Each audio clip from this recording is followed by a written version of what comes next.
নমস্কার বন্ধুরা, বাঙালির হেসেলে সকলকে স্বাগত। আজ আমি কাঁচা আমের আচার বানানো দেখাবো, যেটা সম্পূর্ণ ঘরোয়া পদ্ধতিতে। এইভাবে বানালে সবাই সারা বছর খেতে পারবে। তার জন্য নিয়ে নিয়েছি কিছু কুচি করা আম। এগুলোকে ভালো করে সেদ্ধ করে নেব। আমগুলো সেদ্ধ করার পর ভালো করে ম্যাশ করে নিয়েছি। এবার তৈরি করব চিনির সিরাপ। কড়াইতে দিয়ে দিলাম সামান্য জল, এরপর দিয়ে দেব পরিমাণ মতো চিনি।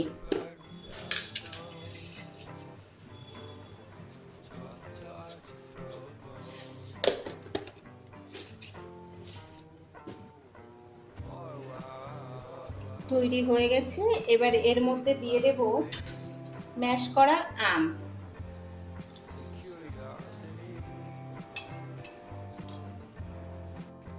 এর মধ্যে দিয়ে দেব স্বাদ মতো লবণ,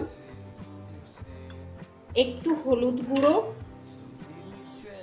আর যেহেতু টক ঝাল মিষ্টি আচার বানাবো সেজন্য একটু শুকনো লঙ্কা।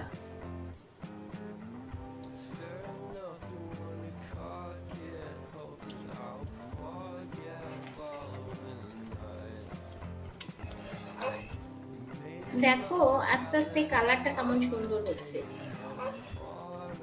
ভালো সুগন্ধের জন্য একটু জিরে গুঁড়ো ছড়িয়ে দেব।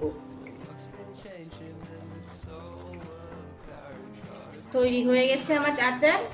এবার এটি একটি পাত্রে ঢেলে নিয়ে ঠান্ডা করে তারপর একটি কাঁচের জারে ভরে রেখে দেব।